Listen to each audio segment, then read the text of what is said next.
ಚಾಮರಾಜನಗರ ಲೋಕಸಭೆ ರಣಕಣದಲ್ಲಿ BJP ಸಂಸದ Srinivas ಪ್ರಸಾದ್ಗೆ full demand create ಆಗಿದೆ. 8 ವರ್ಷಗಳ ಬಳಿಕ ಮುನಿಸು ಮರೆತ ಸಿಎಂ ಸಿದ್ದರಾಮಯ್ಯ ಶ್ರೀನಿವಾಸ್ ಪ್ರಸಾದ್ ಭೇಟಿಯಾಗಿ ಮಾತುಕತೆ ನಡೆಸಿದ್ದು ರಾಜ್ಯ ರಾಜಕೀಯದಲ್ಲಿ ಸಂಚಲನ ಸೃಷ್ಟಿಸಿದೆ. ಮೈಸೂರಿನ ಜಯಲಕ್ಷ್ಮೀಪುರಂನಲ್ಲಿರುವ ಶ್ರೀನಿವಾಸ್ ಪ್ರಸಾದ್ ನಿವಾಸಕ್ಕೆ ಸಿಎಂ ಸಿದ್ದರಾಮಯ್ಯ ಭೇಟಿ ನೀಡಿ ಆರೋಗ್ಯ ವಿಚಾರಿಸಿದರು. ಇನ್ನು ಕಳೆದ 3 ದಿನಗಳ ಹಿಂದಷ್ಟೇ ಬಿಜೆಪಿ ಅಭ್ಯರ್ಥಿ ಬಾಲರಾಜ್ ಸಹ ಶ್ರೀನಿವಾಸ್ರನ್ನ ಭೇಟಿಯಾಗಿ ಬೆಂಬಲ ಕೋರಿದ್ರು. ಅದಕ್ಕೂ ಮುನ್ನ ಕಾಂಗ್ರೆಸ್ ಅಭ್ಯರ್ಥಿ ಸುನಿಲ್ ಬೋಸ್ ಸಹ ಶ್ರೀನಿವಾಸ್ರನ್ನ ಭೇಟಿಯಾಗಿದ್ರು. ಇನ್ನು ಮಾರ್ಚ್ 31ರಂದು ಶ್ರೀನಿವಾಸ್ ಪ್ರಸಾದ್ ಅಳಿಯ ಕಾಂಗ್ರೆಸ್ ಸೇರ್ಪಡೆಯಾಗಿದ್ರು. ಹಳೆಯ ಗೆಳೆಯನನ್ನ ಭೇಟಿಯಾದ ಬಳಿಕ ಮಾತನಾಡಿದ ಸಿದ್ದರಾಮಯ್ಯ ಶ್ರೀನಿವಾಸ್ ಪ್ರಸಾದ್ ಆರೋಗ್ಯ ವಿಚಾರಿಸಲು ಬಂದಿದ್ದೇನೆ ಅಂತ ಸ್ಪಷ್ಟಪಡಿಸಿದ್ದಾರೆ. ಇನ್ನು ಕಾಂಗ್ರೆಸ್ ಬಗ್ಗೆ ಸಿಂಪತಿ ಇರಲಿ ಅಂತ ಹೇಳಿದ್ದೇನೆ ಹೊರತು ಬೇರೆ ರಾಜಕೀಯವಾಗಿ ಏನೂ ಮಾತುಕತೆ ನಡೆಸಿಲ್ಲ ಅಂತು. ಶ್ರೀನಿವಾಸ್ ಪ್ರಸಾದ್ ರಾಜಕೀಯ ನಿವೃತ್ತಿ ಪಡೆದಿದ್ದಾರೆ, ಹೀಗಾಗಿ ರಾಜಕೀಯದ ಬಗ್ಗೆ ಹೆಚ್ಚು ಮಾತಾಡಿಲ್ಲ ಅಂತ ತಿಳಿಸಿದ್ದಾರೆ.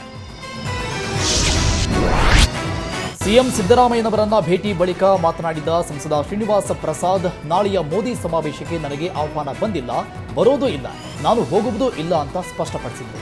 ಸಿದ್ದರಾಮಯ್ಯ ಜೊತೆ ಯಾವುದೇ ರಾಜಕೀಯ ಚರ್ಚೆ ನಡೆದಿಲ್ಲ, ಅವರು ನನ್ನ ಬೆಂಬಲ ಕೇಳಿದ್ದಾರೆ ಅಂತ ತಿಳಿಸಿದರು. ನಾನು ರಾಜಕೀಯ ನಿವೃತ್ತಿಯಾಗಿದ್ದೇನೆ ಅಂತ ಹೇಳಿದ್ದೇನೆ. ಚಾಮರಾಜನಗರದಲ್ಲಿ ಕಾಂಗ್ರೆಸ್ಗೆ ಉತ್ತಮ ವಾತಾವರಣ ಇದೆ ಎನ್ನುವ ಮೂಲಕ ಕಾಂಗ್ರೆಸ್ ಬೆಂಬಲಿಸುವ ಸುಳಿವು ಕೊಟ್ಟಿದ್ದಾರೆ. ಸಿಎಂ ಸಿದ್ದರಾಮಯ್ಯ ಶ್ರೀನಿವಾಸ ಪ್ರಸಾದ್ ಭೇಟಿಗೆ ಬಿಜೆಪಿ ಅಭ್ಯರ್ಥಿ ಬಾಲರಾಜ್ ವ್ಯಂಗ್ಯವಾಡಿದ್ದಾರೆ. ಸಿಎಂಗೆ ಇಂತಹ ದುರ್ಗತಿ ಬರಬಾರದಿತ್ತು ಅಂತ ಲೇವಡಿ ಮಾಡಿದರು. ಶ್ರೀನಿವಾಸ್ ಪ್ರಸಾದ್ ಅವರು ಮೋದಿ ಜೊತೆ ವೇದಿಕೆಯಲ್ಲಿ ಕಾಣಿಸಿಕೊಂಡರೆ ತಮಗೆ ತೊಂದರೆ ಎಂಬ ಭಯ ಕಾಡ್ತಾ ಇದೆ. ಆದ್ದರಿಂದ ಕಾರ್ಯಕರ್ತರಲ್ಲಿ ಗೊಂದಲ ಮೂಡಿಸಲು ಶ್ರೀನಿವಾಸ್ ಪ್ರಸಾದ್ರನ್ನ ಭೇಟಿ ಮಾಡಿದ್ದಾರೆ ಅಂತ ಆರೋಪಿಸಿದ್ದಾರೆ. ಚುನಾವಣೆ ಘೋಷಣೆ ದಿನವೇ ಖರ್ಗೆ ಕೋಟೆಗೆ ಲಗ್ಗೆ ಇಟ್ಟಿದ್ದ ಪ್ರಧಾನಿ ಮೋದಿ ನಾಳೆ ಸಿದ್ದರಾಮಯ್ಯ ತವರಿಗೆ ಎಂಟ್ರಿ ಕೊಟ್ಟಿದ್ದಾರೆ. ಮೈಸೂರು ಗೆಲ್ಲಲು ಪಣತೊಟ್ಟ ಪ್ರಧಾನಿ ಮೋದಿ ನಾಳೆ ಸಂಜೆ 4 ಗಂಟೆಗೆ ಬಿಜೆಪಿ ಜೆಡಿಎಸ್ ಮೈತ್ರಿ ಸಮಾವೇಶದಲ್ಲಿ ಭಾಗಿಯಾಗ್ತಾ ಇದ್ದಾರೆ. ನಾಳೆಯ ಸಮಾವೇಶದಲ್ಲಿ ಹಾಲಿ ಪ್ರಧಾನಿ ನರೇಂದ್ರ ಮೋದಿ ಹಾಗೂ ಮಾಜಿ ಪ್ರಧಾನಿ ದೇವೇಗೌಡ ಒಂದೇ ವೇದಿಕೆಯ ಮೇಲೆ ಕಾಣಿಸಿಕೊಳ್ಳುವುದು ವಿಶೇಷವಾಗಿದೆ. ಈಗಾಗಲೇ ಮಹಾರಾಜ ಕಾಲೇಜು ಮೈದಾನದಲ್ಲಿ ಅಂತಿಮ ಹಂತದ ಸಿದ್ಧತೆ ನಡೀತಾ ಇದೆ. ಸಮಾವೇಶದಲ್ಲಿ 1 ಲಕ್ಷ ಮಂದಿ ಪಾಲ್ಗೊಳ್ಳುವ ನಿರೀಕ್ಷೆ ಇದ್ದು ಆಸನಗಳ ವ್ಯವಸ್ಥೆ ಮಾಡಲಾಗ್ತಾ ಇದೆ. ವೇದಿಕೆ ನಿರ್ಮಾಣ ಕಾರ್ಯ ಭಾಗಶಃ ಪೂರ್ಣಗೊಂಡಿದ್ದು ಶ್ವಾನದಳ, ಬಾಂಬ್ ನಿಷ್ಕ್ರಿಯ ದಳ ಭದ್ರತೆಯ ಪರಿಶೀಲನೆ ನಡೆಸಿದೆ. ಒಂದು ಸಮಾವೇಶದ ಮೂಲಕ ಮೈಸೂರು, ಮಂಡ್ಯ, ಹಾಸನ, ಚಾಮರಾಜನಗರ ಭಾಗದಲ್ಲಿ ಮತ ಸೆಳೆಯಲಿದ್ದಾರೆ.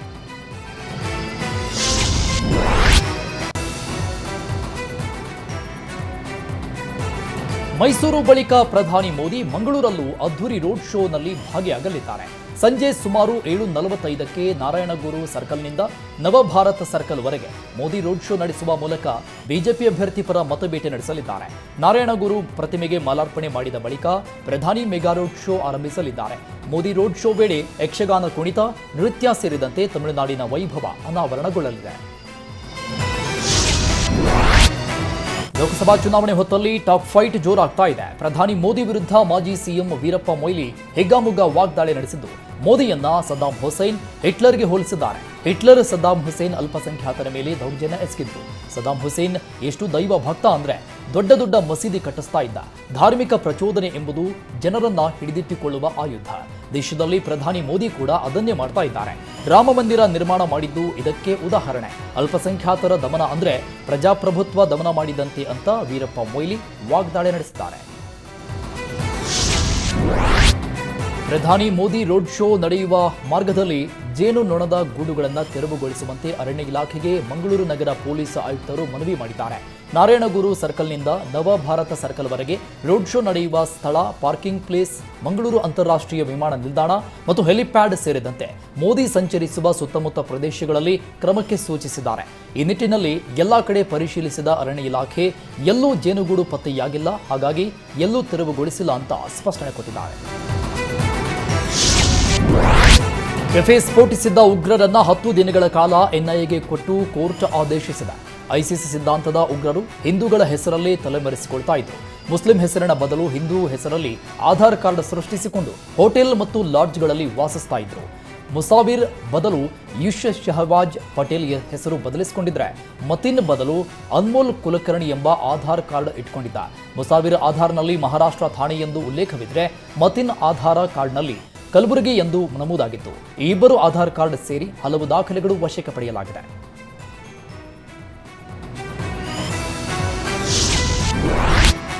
ರಾಮೇಶ್ವರಂ ಕೆಫೆ ಸ್ಫೋಟ ವ್ಯವಹಾರದ ವ್ಯಾಜ್ಯ ಎಂದಿದ್ದ ಡಿಕೆಶಿ ವಿರುದ್ಧ ಅಶೋಕ್ ವಾಗ್ದಾಳಿ ನಡೆಸಿದ್ದಾರೆ. ಇದು ವ್ಯವಹಾರ ಸಂಬಂಧಿತ ವ್ಯಾಜ್ಯ ಅಂತ ಡಿಕೆಶಿ ಹೇಳಿದ್ರು. ಬೆಂಗಳೂರು ಹೆಡ್ ಡಿಕೆಶಿಗೆ ಹೀಗೆ ಹೇಳಿದ ಮೇಲೆ ಪೊಲೀಸ್ ಕೂಡ ಅದೇ ಹಾದಿಯಲ್ಲಿ ತನಿಖೆ ಆರಂಭಿಸಿದ್ರು. ಕುಕ್ಕರ್ ಬಾಂಬ್ ಬ್ಲಾಸ್ಟ್ ಮಾಡಿದವರನ್ನು ಬ್ರದರ್ಸ್ ಅಂದಿದ್ರು. ಎನ್ಐಎ ತನಿಖೆ ಬಳಿಕ ಸತ್ಯ ಗೊತ್ತಾಗಿದೆ. ಇವರ ಸಿಸ್ಟರ್ ಮಮತಾ ಬ್ಯಾನರ್ಜಿ ಅವರ ರಾಜ್ಯದಲ್ಲಿ ಉಗ್ರರು ಸಿಕ್ಕಿದ್ದಾರೆ ಅಂತ ಹೇಳಿದ್ದಾರೆ.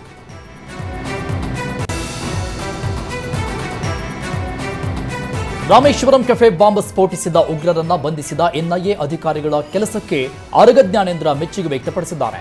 ಇದೇ ವೇಳೆ ಕಾಂಗ್ರೆಸ್ ನಾಯಕರ ವಿರುದ್ಧ ಕಿಡಿಕಾರಿದ Araga Jnanendra cooker bomb blast ಮಾಡಿದವರನ್ನ ಬ್ರದರ್ ಅಂದ್ರು. ವಿಧಾನಸೌಧದಲ್ಲಿ ಪಾಕಿಸ್ತಾನ್ ಜಿಂದಾಬಾದ್ ಅಂದ್ರು. ಆರೋಪ ಸಾಬೀತಾಗುವ ಮೊದಲೇ ಕ್ಲೀನ್ ಚಿಟ್ ಕೊಟ್ಟರು. ಇಂಥ ಮನಸ್ಥಿತಿ ಹೋಗುವವರೆಗೆ ಉಗ್ರವಾದ ಹೋಗೋದಿಲ್ಲ ಅಂತ ತಿರುಗೇಟು ಕೊಟ್ಟಿದ್ದಾರೆ. ದೇಶದಲ್ಲಿ ಗುಜರಾತ್ ಮಾದರಿ ಅಭಿವೃದ್ಧಿ ಮಾಡುತ್ತೇವೆ ಅಂತ ಮೋದಿ ಹೇಳ್ತಾ ಇದ್ರು. ಆದರೆ ನಮ್ಮ ರಾಜ್ಯದಷ್ಟು ಗುಜರಾತ್ ಅಭಿವೃದ್ಧಿ ಹೊಂದಿಲ್ಲ ಅಂತ ಆರೋಪಿಸಿದ್ದಾರೆ. ರಾಜ್ಯಕ್ಕೆ ₹1 ಬರಗಾಲದ ಹಣ ಬಿಡುಗಡೆ ಮಾಡದೆ ನಾಳೆ ಮೈಸೂರಿಗೆ ಯಾವ ಮುಖ ಇಟ್ಕೊಂಡು ಮೋದಿ ಬರ್ತಾ ಇದ್ದಾರೆ ಅಂತ ಪ್ರಶ್ನಿಸಿದ್ರು. ಮೋದಿ ಮೈಸೂರಿಗೆ ಬಂದಾಗ ನೀವೆಲ್ಲ ಬರಗಾಲದ ಹಣ ಕೀಳಬೇಕು ಅಂತ ಕರೆ ಕೊಟ್ಟರು. ಪೆಟ್ರೋಲ್ ಡೀಸೆಲ್ ಬೆಲೆ ಇಳಿಕೆ ಮಾಡ್ತೇನೆ ಎಂದಿದ್ದಕ್ಕೆ ಜನರು ನಂಬಿ ಮೋದಿ ಮೋದಿ ಎನ್ನಲು ಶುರು ಮಾಡಿದ್ರು. ಸುಳ್ಳು ಹೇಳಿದ್ರೆ ಮೋದಿ ಮೋದಿ ಎನ್ನುತ್ತಾರೆ ಅಂತ ಜಾಸ್ತಿ ಸುಳ್ಳು ಹೇಳಲು ಪ್ರಾರಂಭಿಸಿದ್ದಾರೆ ಅಂತ ಸಿದ್ದರಾಮಯ್ಯ ತಿಳಿಸಿದ್ದಾರೆ. ರಾಯಚೂರು ಬಿಜೆಪಿ ಬಂಡಾಯ ತಾರಕಕ್ಕೇರಿದೆ. ರಾಜ್ಯ ಬಿಜೆಪಿ ಚುನಾವಣೆ ಉಸ್ತುವಾರಿ ರಾಧಾಮೋಹನ್ ದಾಸ್ ಅಗರ್ವಾಲ್ ಎದುರೇ ರಾಜ್ಯ ನಾಯಕರಿಗೆ ಬಿವಿ ನಾಯಕ ಖಡಕ್ ಎಚ್ಚರಿಕೆ ಕೊಟ್ಟಿದ್ದಾರೆ. ವೇದಿಕೆ ಮೇಲೆ ಕಾರ್ಯಕರ್ತರನ್ನ ಉದ್ದೇಶಿಸಿ ಮಾತನಾಡುವಾಗ ವರಿಷ್ಠರ ಸೂಚನೆ ಮೇರೆಗೆ ಬಿಜೆಪಿ ಪರ ಕೆಲಸ ಮಾಡ್ತೇನೆ. ರಾಜಕಾರಣದಲ್ಲಿ ಅವಕಾಶವನ್ನ ಗೌರವಯುತವಾಗಿ ಪಡಿಬೇಕಿದೆ. ಅವಕಾಶ ಭಿಕ್ಷೆ ಬೇಡಿ ಪಡೆಯೋದಲ್ಲ ಅಂತ ತಿಳಿಸಿದ್ರು. ಬಿಜೆಪಿ ಪಕ್ಷದಲ್ಲಿ ಲಕ್ಷ್ಮಣ ರೇಖೆಯಡಿ ಕೆಲಸ ಮಾಡ್ತೇನೆ ಅಂತ ಹೇಳಿದ್ದಾರೆ. ಚಿತ್ರದುರ್ಗ ಬಿಜೆಪಿ ಅಭ್ಯರ್ಥಿ ಗೋವಿಂದ ಕಾರಜೋಳ ಮೊಳಕಾಲ್ಮೂರು ತಾಲೂಕಿನ ರಾಂಪುರದಲ್ಲಿ ಮತಯಾಚಿಸಿದ್ರು. ಕ್ಯಾಂಪೇನ್ನಲ್ಲಿ ಮಾತನಾಡಿದ ಕಾರಜೋಳ, ನನ್ನ ಗೆಲ್ಲಿಸಿ ಕಳಿಸಿದ್ರೆ ಮೋದಿ ಪಕ್ಕದಲ್ಲಿ ಇರ್ತೇನೆ. ಕಾಂಗ್ರೆಸ್ ಅಭ್ಯರ್ಥಿ ಚಂದ್ರಪ್ಪನನ್ನ ಗೆಲ್ಲಿಸಿದ್ರೆ 31ನೇ ಸಂಸದನಾಗಿರ್ತಾನೆ. 30 ಸ್ಥಾನ ಗೆಲ್ಲುವ ಕಾಂಗ್ರೆಸ್ ಬೇಕೋ ಅಥವಾ 400 ಸ್ಥಾನ ಗೆದ್ದು ಪ್ರಧಾನಿ ಆಗುವ ಮೋದಿ ಜೊತೆಗೆ ಇರುವ ನಾನು ಬೇಕೋ ಯೋಚಿಸಿ ನಿರ್ಧರಿಸಿ ಅಂದ್ರು. ಮೋದಿ ಮತ್ತೊಮ್ಮೆ ಪ್ರಧಾನಿ ಆಗಬೇಕೆಂಬುದು ದೇಶದ ಜನರ ಹಂಬಲವಾಗಿದೆ. ಮೋದಿ ವಿರುದ್ಧ ಒಂದೇ ಒಂದು ಭ್ರಷ್ಟಾಚಾರದ ಆಪಾದನೆ ಇಲ್ಲ ಅಂತ ಹೇಳಿದ್ದಾರೆ. ಸಂವಿಧಾನ ಬದಲಿಸಲು ಸಾಧ್ಯವಿಲ್ಲ ಎಂದ ಮೋದಿ ವಿರುದ್ಧ ಡಿಸಿಎಂ ಡಿಕೆಶಿ ವಾಗ್ದಾಳಿ ನಡೆಸಿದ್ದಾರೆ. ಇಷ್ಟು ದಿನ ಪ್ರಧಾನಿ ಮೋದಿ ಏಕೆ ಸುಮ್ಮನಿದ್ರು ಅಂತ ಪ್ರಶ್ನಿಸಿರೋ ಡಿಕೆಶಿ, ಚುನಾವಣೆ ಹತ್ತಿರ ಬಂದಾಗ ಸಂವಿಧಾನದ ಬಗ್ಗೆ ಸಾಫ್ಟ್ ಕಾರ್ನರ್ ತೋರಿಸ್ತಾರೆ. ಅಂದು ಅನಂತಕುಮಾರ್ ಹೆಗಡೆ ಸಂವಿಧಾನದ ವಿರುದ್ಧ ಮಾತಾಡಿದಾಗ ಯಾಕೆ ಸುಮ್ಮನಿದ್ರು?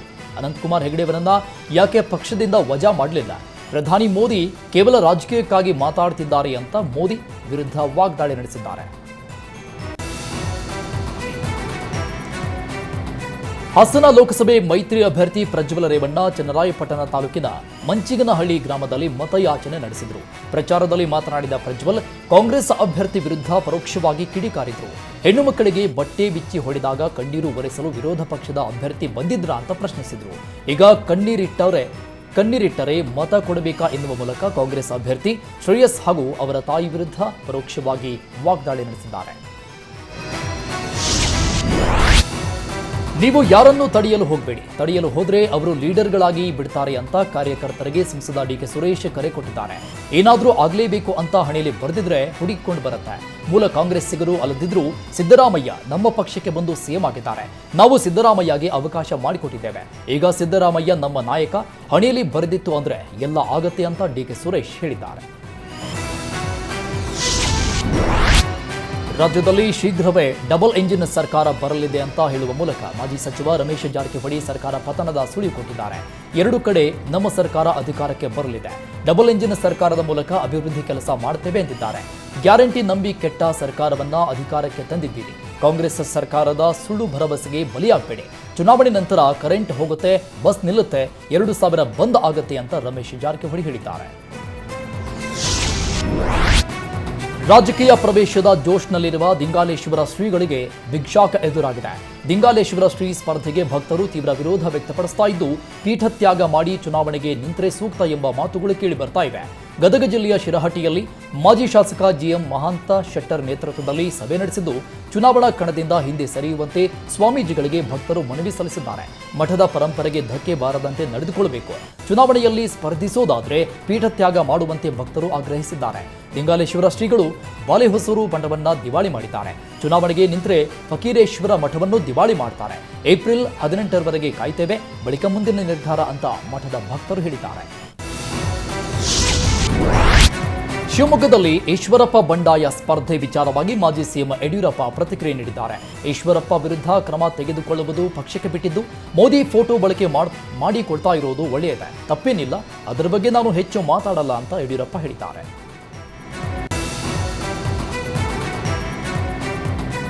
ಲೋಕಸಭಾ ಚುನಾವಣೆ ಹೊತ್ತಲ್ಲೇ ಚುನಾವಣಾ ಅಧಿಕಾರಿಗಳು ಭರ್ಜರಿ ಬೇಟೆ ನಡೆಸಿದ್ದಾರೆ.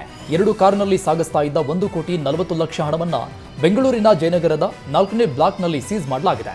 ಚುನಾವಣೆಗಾಗಿ ಹಣ ಸಾಗಾಟ ಮಾಡಿರುವ ಶಂಕೆ ವ್ಯಕ್ತವಾಗಿದ್ದು, ಕಾರಿನಲ್ಲಿದ್ದ 5 ಎಸ್ಕೇಪ್ ಆಗಿದ್ದಾರೆ. ಬೆಳಗ್ಗೆ ಖಚಿತ ಮಾಹಿತಿ ಮೇರೆಗೆ ಚುನಾವಣಾಧಿಕಾರಿಗಳು ಕಾರ್ ಅಡ್ಡಗಟ್ಟಿದ್ರು. ಅಧಿಕಾರಿಗಳು ಎಂಟ್ರಿ ಕೊಡ್ತಾ ಇದ್ದಂತೆ ಆರೋಪಿಗಳು ಕಾರ್ ಬಿಟ್ಟು ಪರಾರಿಯಾಗಿದ್ದಾರೆ. ಹಣವಿದ್ದ 3 ಬ್ಯಾಗ್ಗಳನ್ನು ಪೊಲೀಸರು ವಶಕ್ಕೆ ಪಡೆದುಕೊಂಡಿದ್ದಾರೆ. ಈ ಬಗ್ಗೆ ಮಾತನಾಡಿದ ಜಯನಗರ ಶಾಸಕ ರಾಮಮೂರ್ತಿ, ಕಾಂಗ್ರೆಸ್ಸಿಗರ ದುಡ್ಡು ಹಿಡಿದು ಕೊಟ್ಟಿದ್ದು ನಾವೇ ಅಂತ ಹೇಳಿದ್ದಾರೆ. ಕಾಂಗ್ರೆಸ್ ಪ್ರಚಾರಕ್ಕೆ ಮಕ್ಕಳನ್ನ ಬಳಸಿಕೊಂಡ ಆರೋಪದಡಿ ಚಾಮರಾಜನಗರ ಶಾಸಕ ಪುಟ್ಟರಂಗಶೆಟ್ಟಿ, ಬ್ಲಾಕ್ ಕಾಂಗ್ರೆಸ್ ಅಧ್ಯಕ್ಷ ಗುರುಸ್ವಾಮಿ ವಿರುದ್ಧ ಎಫ್ಐಆರ್ ದಾಖಲಾಗಿದೆ. ಚಾಮರಾಜನಗರ ತಾಲೂಕು ಯರಗನಹಳ್ಳಿಯಲ್ಲಿ ಪ್ರಚಾರದ ವೇಳೆ ಮಕ್ಕಳನ್ನ ಬಳಸಿಕೊಂಡಿದ್ದರು.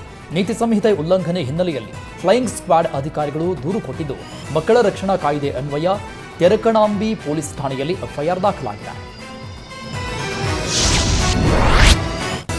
ಅಗಲಿದ ದ್ವಾರಕ್ ಸೆಂಧಿಲ್ ಹರ್ಷ ಸ್ಮರಣಾರ್ಥವಾಗಿ ನಡೆದ green park trophy 2024 tennis ball cricket ಪಂದ್ಯಾವಳಿಗೆ ಕೆಎಸ್ ಈಶ್ವರಪ್ಪ ಚಾಲನೆ ಕೊಟ್ಟರು.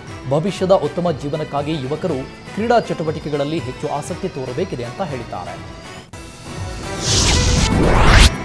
ಬೆಂಗಳೂರು ಗ್ರಾಮಾಂತರ ಲೋಕಸಭಾ ಕ್ಷೇತ್ರದಲ್ಲಿ ಕಾಂಗ್ರೆಸ್ನವರು ಮತದಾರರ ಮನೆಗೆ ತೆರಳಿ ಮಾಹಿತಿ ಸಂಗ್ರಹಿಸ್ತಾ ಇರುವ ಆರೋಪ ಕೇಳಿಬಂದಿದೆ. ಮತದಾರರ ಮೊಬೈಲ್ ಸಂಖ್ಯೆ, ವೋಟರ್ ಐಡಿ ಸಂಖ್ಯೆ ಬಗ್ಗೆ ಮಾಹಿತಿ ಸಂಗ್ರಹಿಸಿ ಮತದಾರರಿಗೆ ಕಾಂಗ್ರೆಸ್ ಅಭ್ಯರ್ಥಿ ಭಾವಚಿತ್ರವುಳ್ಳ ಚೀಟಿ ನೀಡುತ್ತಾ ಇದ್ದಾರೆಂದು ಮೈತ್ರಿ ನಾಯಕರು ಕಿಡಿಕಾರಿದ್ದಾರೆ. ಮತದಾರರ ಮಾಹಿತಿ ಸಂಗ್ರಹಿಸಿ ಆಮಿಷ ಒಡ್ತಾ ಇದ್ದಾರೆಂದು ಬಿಜೆಪಿ ಆರೋಪಿಸಿದೆ. ಸ್ಥಳಕ್ಕೆ ಚುನಾವಣಾಧಿಕಾರಿಗಳ ಭೇಟಿ ನೀಡಿ ಪರಿಶೀಲನೆ ನಡೆಸಿದ್ದಾರೆ. ಬಿಸಿಲಿನ ಬೇಗೆಗೆ ಬಸವಳಿದಿದ್ದ ಜನರ ಮೇಲೆ ವರುಣ ಕೃಪೆ ತೋರಿದ್ದಾನೆ. ಹಾವೇರಿ ಜಿಲ್ಲೆಯ ಹಾವೇರಿ ಹಿರೇಕೆರೂರು, ರಟ್ಟಿಹಳ್ಳಿ, ಹಾನಗಲ್ ಪಟ್ಟಣ ಸೇರಿದಂತೆ ಹಲವೆಡೆ ಗಾಳಿ ಸಹಿತ ಭಾರೀ ಮಳೆಯಾಗಿದೆ. ಗಾಳಿ ಮಳೆಯ ರಭಸಕ್ಕೆ ಮನೆಯ ಮೇಲ್ಛಾವಣಿ ಹಾರಿ ಹೋಗಿವೆ. ಕೊಪ್ಪಳ ಜಿಲ್ಲೆಯ ಕನಕಗಿರಿ ತಾಲೂಕಿನ ನವಲಿ ತಾಂಡಾದಲ್ಲಿ ಧಾರಾಕಾರ ಮಳೆಯಾಗಿದೆ. ಸಿಡಿಲಿನ ಹೊಡೆತಕ್ಕೆ ದೇವಸ್ಥಾನದ ಗೋಪುರ ಕುಸಿತವಾಗಿದೆ. ಗೋಪುರ ಕುಸಿತದಿಂದ ತಾಂಡಾದ ನಿವಾಸಿಗಳು ಆತಂಕಕ್ಕೆ ಒಳಗಾಗಿದ್ದಾರೆ. ಕಾಫಿನಾಡ ತರೀಕೆರೆಯಲ್ಲಿ ವರುಣ ಅಬ್ಬರಿಸಿದ್ದಾನೆ. ವರ್ಷದ ಮೊದಲ ಮಳೆ ಕಂಡು ತರೀಕೆರೆ ಜನ ಖುಷಿಯಾಗಿದ್ದಾರೆ. ರಸ್ತೆಯಲ್ಲಿ 2 ರಿಂದ 3 ಅಡಿ ನೀರು ಹರಿದಿದೆ. ಭಾರೀ ಗಾಳಿ ಮಳೆಗೆ ತರೀಕೆರೆ ಜನ ಕಂಗಾಲಾಗಿದ್ದಾರೆ. ಇತ್ತೀಚೆಗಷ್ಟೇ ಯಲಹಂಕದಲ್ಲಿ ಕೂಲ್ ಟ್ರೀ ಅಭಿಯಾನ ಹಮ್ಮಿಕೊಂಡಿದ್ದ ಯುವಕರ ತಂಡ ನಾಳೆ ಇಂದಿರಾನಗರದಲ್ಲಿ ಕಾರ್ಯಕ್ರಮ ಹಮ್ಮಿಕೊಂಡಿದೆ. ರಾಮೇಶ್ವರಂ ಕೆಫೆ ಬಳಿಯಿಂದ ಅಭಿಯಾನ ಶುರುವಾಗಲಿದೆ. ಬಿಸಿಲಿಗೆ ಮರಗಳು ಒಣಗ್ತಾ ಇದ್ದು, ಮರಗಳನ್ನು ರಕ್ಷಿಸುವ ದೃಷ್ಟಿಯಿಂದ ಸನ್ಸ್ಕ್ರೀನ್ ತಯಾರಿಸಿ ಅದನ್ನು ಮರಗಳಿಗೆ ಹಚ್ಚುತ್ತಾ ಇದ್ದಾರೆ. ಇದರಿಂದ ಮರಗಳು ಬಿಸಿಲಿಗೆ ಒಣಗುವುದು ತಪ್ಪುತ್ತದೆ. ಸ್ಥಳೀಯ ಸಂಸ್ಥೆಗಳ ಸ್ವಯಂ ಸೇವಕರ ಸಹಯೋಗದೊಂದಿಗೆ ಪ್ರತಿ ಭಾನುವಾರ ಈ ಅಭಿಯಾನ ಹಮ್ಮಿಕೊಳ್ಳಲಾಗುತ್ತದೆ. ಇಂದಿನಿಂದ ಏಪ್ರಿಲ್ 18ರವರೆಗೆ 85 ವರ್ಷ ಮೇಲ್ಪಟ್ಟವರು ಹಾಗೂ ವಿಶೇಷಚೇತನರು ಅಂಚೆ ಮತದಾನ ಮಾಡಲು ಅವಕಾಶ ಕಲ್ಪಿಸಲಾಗಿದೆ.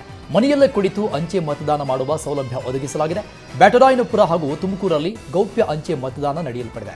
ನೋಂದಣಿ ಮಾಡಿದ ಮತದಾರರ ಮನೆಗೆ ಮತಗಟ್ಟೆ ಅಧಿಕಾರಿಗಳ ತಂಡ ಭೇಟಿ ನೀಡಲಿದ್ದು, ಗುರುತಿನ ಚೀಟಿ ಪರಿಶೀಲಿಸಿ ಗೌಪ್ಯ ಮತದಾನಕ್ಕೆ ಅವಕಾಶ ಕಲ್ಪಿಸಲಾಗುತ್ತೆ.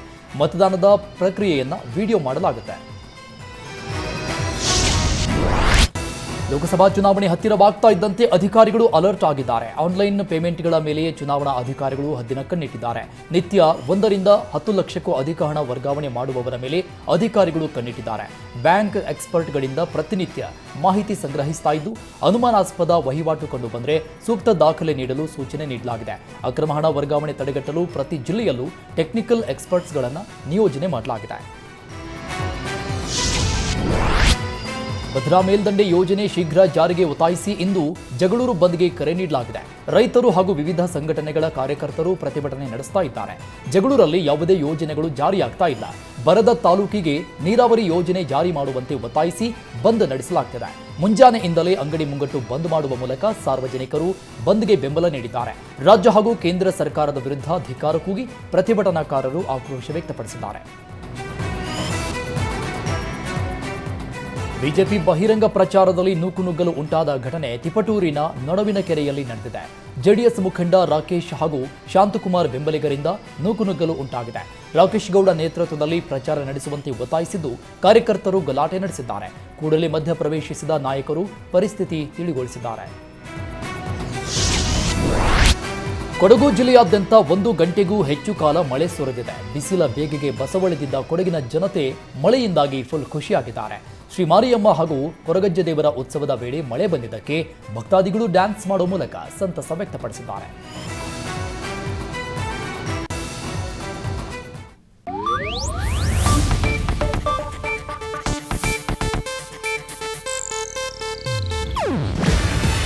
ಇದು ಏಷ್ಯಾನೆಟ್ ನ್ಯೂಸ್ ನೆಟ್ವರ್ಕ್ ಪ್ರಸ್ತುತಿ. ನೀವು ನೋಡ್ತಿದ್ದೀರಾ ಏಷ್ಯಾನೆಟ್ ಸುವರ್ಣ ನ್ಯೂಸ್.